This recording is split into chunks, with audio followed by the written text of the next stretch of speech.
Hello and welcome to your Menopause Virtual Engagement Event at Bridgeview Medical. My name's Dr Jo Burgin and I'll be taking you through the information we're presenting today. So what is menopause? Menopause is a transition from one hormonal state to another. The menopause itself is actually just one day. It's one day after it's been a year from your last menstrual period. Now, the average age of menopause in the UK is 51, but many people vary around that from around 45 years of age to 55. For some people, they experience menopause much earlier, and some women even have menopause earlier than the age of 40. If you've had a surgical menopause, for some reason you've needed a hysterectomy and the removal of your ovaries, that can be very sudden and it can come at any age. The perimenopause is a gradual change where estrogen decreases over time and it takes around 4 to 7 years on average, but for some women they experience symptoms for much longer. It typically starts with changes in periods, but there can be other symptoms that may come even before women notice changes there. So what's not commonly understood is that estrogen doesn't suddenly stop. It keeps being produced, but the levels tend to become more unpredictable and fluctuate more over the perimenopause than premenopausally. So whereas previously people may have had predictable rises and falls in estrogen and progesterone levels, during the perimenopause, these become much more erratic. And it's this unpredictability that can make the diagnosis of perimenopause and the attribution of those symptoms very difficult to diagnose.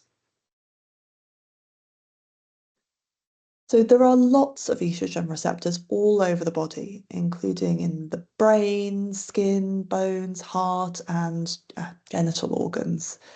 This explains the broad range of symptoms, including night sweats, hot flushes, sleeplessness, vaginal dryness, irritated skin, low mood, and some women also experience symptoms like brain fog, poor concentration, irritability, palpitations, joint pain, and low libido.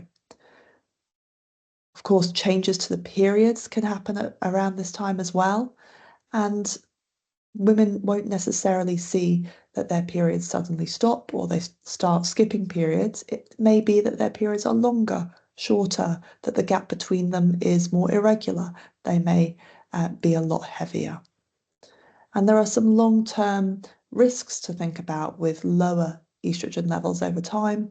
For example, thinning of the bones, osteopenia and osteoporosis, because of the role that estrogen plays in maintaining the female skeleton.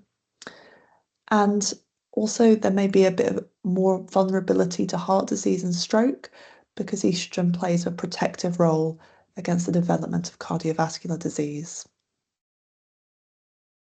What's frustrating is that it's not always possible to diagnose perimenopause based on hormone tests, unless it is occurring much earlier, for instance, before the age of 40. If you're between the ages of 40 and 45, then this is something that should be discussed with your GPs, as sometimes a hormone test can be performed if your periods have stopped completely. However, if you're over 45, because of the fluctuations in hormone levels around this time, it is unlikely that a hormone test will be very beneficial.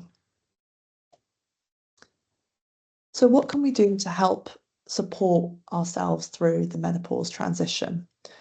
Well, some of the ways to manage menopause start with lifestyle changes. So strength and resistance exercise become incredibly important around the menopause. So helping to build and maintain muscle mass, which can also increase or maintain metabolic rate, is very important. So thinking about resistance exercise, weight-bearing exercise, and maintaining things like flexibility through yoga as well can be very important. It's also important to get out of breath. We would say at least 3 times a week for at least half an hour. This will help with cardiovascular health, but also helps with managing mood symptoms like anxiety. So exercises like cycling, aerobics, swimming are very good for this. Thinking about supplements that might be helpful. Many women say that supplements like magnesium glycinate can be quite helpful for sleep, and we would always advise women who are going through perimenopause to take a vitamin D supplement between 400 and 1,000 international units every single day. If your intake of calcium in your diet is not good, then it may be worth having that alongside a calcium supplement. Some women also find supplements like black cohosh can help with specific symptoms like hot flushes, but sometimes these can interact with other medications, so it's helpful to discuss this with a GP if you're unsure. Diet is also incredibly important around this time, as many women noticed they tend to put on weight. So it's thinking about your heart health, swapping saturated fats like those found in meat, butter, cakes, for example, for unsaturated fats. So things like nuts, seeds, avocado. And thinking about a low salt diet for trying to manage any increased risk of things like high blood pressure. So in terms of the treatments we can offer in medication, we're looking at hormone replacement therapy. So hormone replacement therapy in the perimenopause, so in this time when your hormones are fluctuating a lot, helps by stabilizing hormone levels, so providing a consistent amount of estrogen to try and avoid those highs and lows of estrogen that could be causing some of these symptoms. And of course, postmenopausally, when you're not producing the strongest form of estrogen, estradiol, from the ovaries, then the HRT will be helping with those low estrogen symptoms by simply replacing the estrogen that your body was making previously. In terms of how these help, it helps with symptoms, so it's helping manage those symptoms, but there are also some potential health benefits in terms of helping to prevent osteoporosis and support bone health. And there's some evidence that HRT may also help with cardiovascular disease, helping to lower the amount of cholesterol produced and to manage how that cholesterol is deposited in the body. HRT helps with many symptoms, but it doesn't help with all, and it's not well known for being helpful for things like weight gain or hair loss that both happen over this menopause transition. Most women can have HRT. Now, there are some rare exceptions, for example, women who are either at very high risk or have had in the past hormone-sensitive cancers. And for some women who have history of either blood clots, epilepsy, or severe migraines, there may be certain types of HRT that are much more suitable for those women. For example, HRT that is taken through the skin has a much lower risk of aggravated migraines, and we do not think it increases the risk of clots for women who don't have a high risk of clots in their background. HRT is not just estrogen, so we provide estrogen to help with the symptoms, but this causes the lining of the womb to grow, which is what it naturally does in the body anyway. And we really need another hormone called progesterone to help protect the lining of the womb as long as you still have a womb in place. This is given alongside the estrogen, and it's either given for the whole cycle, so alongside every single day, or if you're still having regular periods, it can be given for just half the cycle to match your natural cycles. Estrogen itself can be given as tablets, patches, gels, or sprays. And progesterone tends to be given either in a combined patch or pill, or it can be given separately in the form of tablets, or even given in the form of a Mirena coil, which would also provide contraception. It's important to note that no other form of HRT, apart from the Mirena coil, provides contraception, which is really important during the perimenopause when there is still a chance of pregnancy. So it's important to think about your individual needs, your symptoms, and what the right type of HRT might be for you. A quick word about something called local HRT. So this is estrogen pessaries or creams that can be used just in the genitourinary tissues, so in the vulva and vagina, and these help with the specific symptoms in the vulva, vagina, and bladder.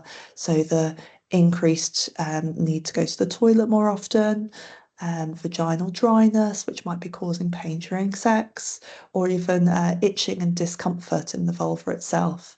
This tends to happen either in perimenopause, but can continue or get worse postmenopausally, and can be a real issue for women in their 60s or 70s who may find that these symptoms worsen and they are at higher risk of things like urinary tract infections. Now, this type of HRT is only delivered to the tissues that need it. So it's only delivered as a cream to the vulva and vagina, or as a pessary directly inserted into the vagina. And for this reason, it's not systemically absorbed in the same way as other HRT, and therefore doesn't increase your risk of any health conditions because of that. So it's safe for most women to use and can be used without any need for progesterone. So thinking a little bit more about HRT and risk, when we think about HRT, we do think about the risk of breast cancer. And while the risk is much lower than we thought in the past, mainly due to different types of HRT that are now available and some reanalysis of the data that was available from previous studies, there is still a small risk of breast cancer with most types of HRT. This risk, we think, may come more from the progesterone part of HRT, and we need to put this in context with other things that can also increase our risk of things like breast cancer. So if we have a look here, if there are 23 cases of breast cancer per 1,000 women aged 50 to 59 that will occur over 5 years, it's a very common form of cancer in women in the UK. For women using a combined HRT, over those 5 years, we'll see 4 more cases. But we'll actually see more cases in women who are drinking more than 2 or more units of alcohol per day, and significant increase in women who are overweight or obese. So it's thinking about these risks in combination with other health factors and how we could maybe decrease those if we're wanting to start HRT at the same time. There is a much smaller risk of other hormone sensitive cancers, for example, ovarian cancer, which is already a much rarer cancer. And when we think about risk in terms of blood clots, again, we're thinking about trying to minimize that risk by taking our HRT through the skin to try to avoid an increase in clotting factors, which lead to this increased risk of clots and subsequent strokes. So this is a really quick overview of some of the key points in perimenopause, menopause, and treatment. We will all go through menopause at some point, and we'll all experience it differently. And the symptoms will vary from individual to individual, and that means that the management and the way we approach it will also be very different. This is an overview, and it may be that you want to discuss this in more detail with your GP or another member of the healthcare team. And it's also worth having a look at our website to look for our frequently asked questions about menopause and HRT to see if you might find some of the answers you're looking for there. Okay, thank you for your time.